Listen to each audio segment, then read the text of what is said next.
എല്ലാ ഭക്തജനങ്ങൾക്കും കതിരവേൽ മുരുകൻ യൂട്യൂബ് ചാനലിലേക്ക് ഒരിക്കൽ കൂടി സ്വാഗതം. എൻ്റെ ചാനൽ ആദ്യമായിട്ട് കാണുന്ന ഭക്തജനങ്ങൾ ചാനൽ ഒന്ന് സബ് ചെയ്യുക. ജ്യോതിഷ സംബന്ധമായ എന്തെങ്കിലും പ്രശ്നങ്ങൾ അറിയാൻ ഭക്തജനങ്ങൾ ഈ ഒരു വാട്സപ്പ് നമ്പറാണ്. ഇതിൽ വഴി ഓൺലൈൻ വഴി നിങ്ങളുടെ പ്രശ്നങ്ങൾ ജ്യോതിഷ വിധി പ്രകാരം പരിഹരിച്ച് നൽകുന്നതായിരിക്കും. ഒപ്പം തന്നെ ജ്യോതിഷത്തിലേക്ക് എന്തെങ്കിലും കാര്യങ്ങൾ അറിയാനുണ്ടെങ്കിൽ ഫോൺ വിളിക്കുകയോ ഇല്ലെങ്കിൽ വോയിസ് അയക്കുകയോ ടൈപ്പ് ചെയ്യുകയോ ചെയ്യുക. നിങ്ങളുടെ പ്രശ്നങ്ങൾക്ക് ഉടനടി തന്നെ പരിഹാര കാര്യങ്ങൾ നിർദ്ദേശിച്ച് പറയുന്നതായിരിക്കും. അപ്പോൾ കാര്യത്തിലേക്ക് കിടക്കാം.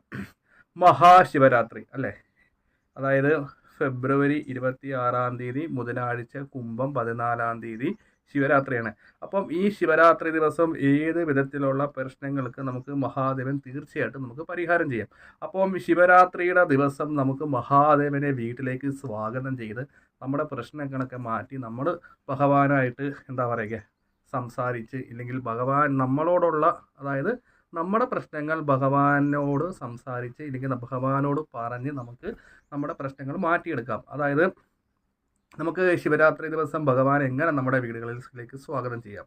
അതായത് ഒരു മഹാദേവൻ്റെയും പാർവതി ദേവിയുടെയും ഒരു ഫോട്ടോ എടുക്കുക. നമുക്ക് എല്ലാവർക്കും പൂജാമുറി ഉള്ളവർ പൂജാമുറി ചെയ്യുക. അല്ലാത്ത ഭക്തജനങ്ങൾ മഹാദേവൻ്റെയും പാർവതി ദേവി, അതായത് ശിവഭഗവാൻ തന്നെയുള്ള ഫോട്ടോ വെക്കരുത്, പാർവതി ദേവി കൂടിയോടെയുള്ള ഒരു ഫോട്ടോ വേണം വെക്കാൻ. അപ്പോൾ ഈ ഫോട്ടോ എടുത്തിട്ട് നമ്മൾ എന്ത് ചെയ്യണം, നമ്മുടെ പൂജാമുറി ഉണ്ടെങ്കിൽ പൂജാമുറി വെക്കുക. സാധാരണ നിലത്ത് വെക്കരുത്. എന്തെങ്കിലും ഒരു കൊരണ്ടിയുടെ പുറത്തോ ഇല്ലെങ്കിൽ അതിൽ നല്ല ഒരു മുണ്ട് വിരിച്ചോ അല്ലെങ്കിൽ ചുമന്ന പട്ട് വിരിച്ചോ ആ ഒരു ഫോട്ടോ വെക്കുക. ഫോട്ടോയിലേക്ക് നമുക്ക് ഇഷ്ടമുള്ള മാല ഇടാം. കൂവളത്ത് മാല ചാർത്താം, അതേപോലെ തന്നെ മുല്ലപ്പൂ മാല, ഭക്തജനങ്ങൾക്ക് നമുക്ക് ഇഷ്ടമുള്ള മനസ്സിലുള്ള മാലകൾ ചാർത്താം.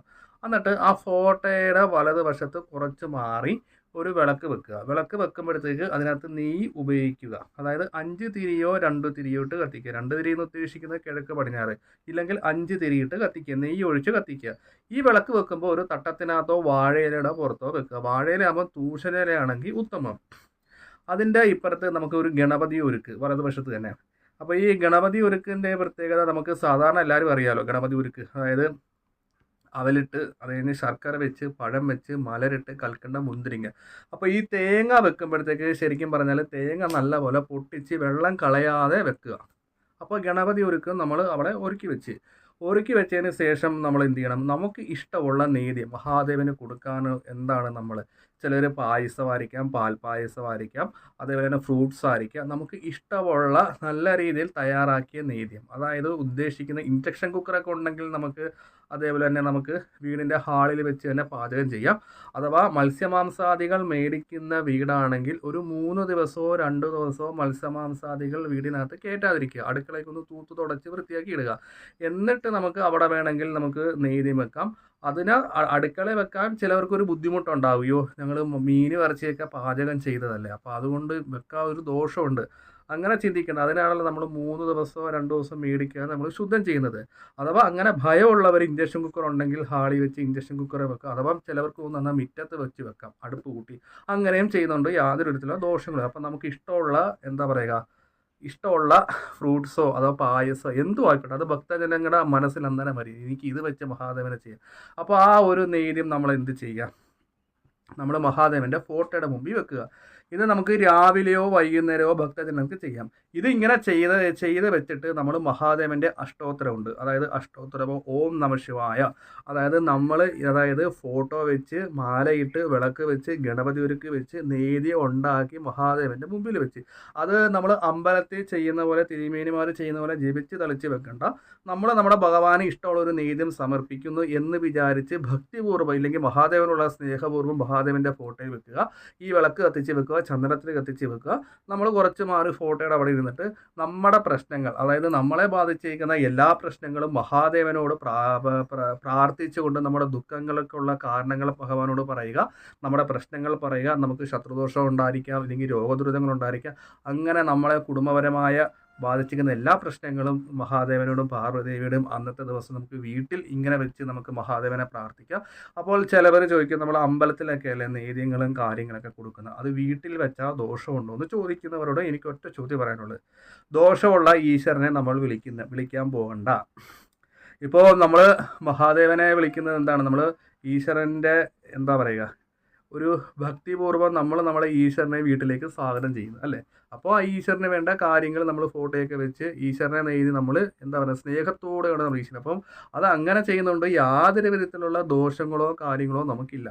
കാരണം നമ്മൾ ഭക്തിപൂർവ്വം ഇല്ലെങ്കിൽ ഭഗവാന്റെ സ്നേഹപൂർവ്വമാണ് നമ്മൾ ഈ പറയുന്ന നെയ്ത്യങ്ങളും കാര്യങ്ങളൊക്കെ ഭഗവാന് കൊടുക്കുന്നത്. അപ്പോൾ അങ്ങനെ ചെയ്യുന്നതുകൊണ്ട് നമുക്ക് ദോഷങ്ങളില്ല. ഒപ്പം തന്നെ മഹാദേവന്റെ അനുഗ്രഹങ്ങൾ നമ്മുടെ വീട്ടിൽ ഉണ്ടാവത്തേ ഉള്ളൂ. അപ്പോൾ ചിലവർ ചോദിക്കുകയോ തിരുമേനി ഞങ്ങൾ ഒരു മുറിയിലൊക്കെയാണ് താമസിക്കുന്നത്. അങ്ങനെ ഉള്ളവർ ബുദ്ധിമുട്ടുള്ളവർ അന്നത്തെ ദിവസം ക്ഷേത്രത്തിൽ പോയാൽ മതി. ക്ഷേത്രത്തിൽ പോകാത്ത ഭക്തജനങ്ങൾ ഇങ്ങനെയും ചെയ്യുക. അഥവാ ക്ഷേത്രത്തിൽ പോയാൽ ഞങ്ങൾക്ക് ഇങ്ങനെ വെച്ചാൽ കൊള്ളാമെന്നും ഉള്ള വിശ്വാസമുള്ള ഭക്തജനങ്ങൾ ഈ രീതിയിൽ മഹാദേവനെ വിളിച്ച് നമുക്ക് നമ്മുടെ പ്രശ്നങ്ങൾ പറഞ്ഞ് പ്രാർത്ഥിക്കാം. അപ്പോൾ നമുക്ക് ആ മുമ്പിലിരുന്ന് പൂവും കാര്യങ്ങളും അഷ്ടോത്തരത്തിൽ നമ്മൾ അങ്ങനെ അർച്ചന പോലെ കാര്യങ്ങളൊന്നും ചെയ്യണ്ട. നമ്മൾ മഹാദേവന്റെ അഷ്ടോത്തര കാര്യങ്ങൾ എടുക്കുക, ഓം നമഃശിവായ എന്ന് ചെല്ലുക, നമ്മുടെ പ്രശ്നങ്ങൾ മഹാദേവനോട് പറയുക, അഷ്ടോത്തരം ചെല്ലാം. അതേപോലെ തന്നെ മഹാദേവന്റെ കീർത്തനങ്ങൾ അവിടെ ഇരുന്ന് ചെല്ലാം. പക്ഷേ ഇത് നമ്മൾ ചൊല്ലി കഴിഞ്ഞതിന് ശേഷം ഒന്ന് നല്ലപോലെ ഒന്ന് പ്രാർത്ഥിച്ചിട്ട് നമ്മൾ വിളക്കൊക്കെ ഒന്ന് കിടക്കുക, വിളക്കൊക്കെ ഒന്ന് പൂ കൊണ്ട് കെടുത്തുക. ഈ മഹാദേവന്റെ മുമ്പിൽ വെച്ചിരിക്കുന്ന നെയ്യും നമുക്ക് പ്രസാദമായിട്ട് വീട്ടിലുള്ളവർക്ക് കഴിക്കാം. അത് കഴിഞ്ഞൊരു ഒരു വൈകുന്നേരത്തോടു കൂടി നമുക്ക് ആ ഫോട്ടോസും ആയിരിക്കുന്ന കാര്യങ്ങളൊക്കെ മാറ്റാം. അവലിമലരൊക്കെ അന്നേരം തന്നെ മാറ്റി കുറുമ്പാകും.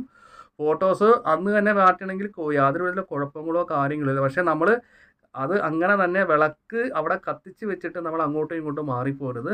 കാരണം വീട്ടിൽ പൂച്ചയൊക്കെ ഉള്ളതാണെങ്കിൽ ചിലപ്പം ഈ എന്താ സംഭവം ഇരിക്കുമ്പോൾ ചിലപ്പോൾ വിളക്ക് മറിച്ചിട്ടേക്കാം. അപ്പോൾ അങ്ങനെ നമ്മൾ വിചാരിക്കുക എന്തെങ്കിലും ദോഷമുള്ളതുകൊണ്ടല്ല, നമ്മളൊന്ന് ശ്രദ്ധിക്കുക. നമ്മളവിടെ പ്രാർത്ഥന കഴിഞ്ഞ് അത് കിടത്തി ആ ഫോട്ടോയും കാര്യങ്ങളൊക്കെ മാറ്റി വെച്ചേക്കുക. അപ്പോൾ ഇങ്ങനെ ചെയ്യുന്നതുകൊണ്ട് തീർച്ചയായിട്ടും നമ്മുടെ കുടുംബത്ത് ബാധിച്ചിരിക്കുന്ന ബാധാദുരിതങ്ങൾ, ശത്രുദോഷങ്ങൾ, അതായത് കലഹങ്ങൾ, ആഭിചാര ദോഷങ്ങൾ എല്ലാം ആ ഒരു സമയത്ത് മഹാദേവന്റെ അനുഗ്രഹം കൊണ്ട് നമ്മുടെ വീട്ടിൽ ഐശ്വര്യം ഉണ്ടാകും. അപ്പം മഹാദേവന്റെ അനുഗ്രഹം കൊണ്ട് ദോഷങ്ങൾ ഉണ്ടാകത്തില്ല. ദാരിദ്ര്യ ദുഃഖത്തിൽ നിന്ന് നമുക്ക് കരകയറ്റും. ആ വീട്ടിൽ അന്ന് ശിവരാത്രി ദിവസം നമ്മുടെ വീട്ടിൽ മഹാദേവന് ഇഷ്ടമുള്ള ഒരു നേദ്യം ആ വീട്ടിൽ ഒരു വർഷക്കാലവും ശിവന്റെ അനുഗ്രഹം ഉണ്ടാകും. അവിടെ ദാരിദ്ര്യം ഒരിക്കലും ഉണ്ടാകില്ല. പാർവതി ദേവിയുടെ അനുഗ്രഹം ഉണ്ടാകും. ഒപ്പം തന്നെ മഹാലക്ഷ്മിയുടെ അനുഗ്രഹം ഉണ്ടാകും. അപ്പോൾ എല്ലാ ഭക്തജനങ്ങളും ശിവരാത്രി ദിവസം ഇങ്ങനെ ഈ പറയുന്ന വീടുകളിൽ ഈ ഒരു മഹാദേവന്റെ ഫോട്ടോ വെച്ച് മഹാദേവന് ഇഷ്ടമുള്ള നേദ്യം കൊടുക്കുക. ഒപ്പം തന്നെ നമ്മുടെ ദുഃഖങ്ങളും പ്രശ്നങ്ങളും മഹാദേവനോട് പ്രാർത്ഥിക്കുക. അപ്പോൾ ഈ ശിവരാത്രി ദിവസം എല്ലാ വീട്ടിലും എല്ലാ ഭക്തജനങ്ങൾക്കും മഹാദേവന്റെ അനുഗ്രഹം തീർച്ചയായിട്ടും ഉണ്ടാകും. അപ്പോൾ വീഡിയോ ഇഷ്ടപ്പെട്ടെങ്കിൽ ലൈക്കും ഷെയറും ചെയ്യുക. ഞാൻ മറ്റൊരു വീഡിയോയിലേക്ക് വരുന്നതാണ്.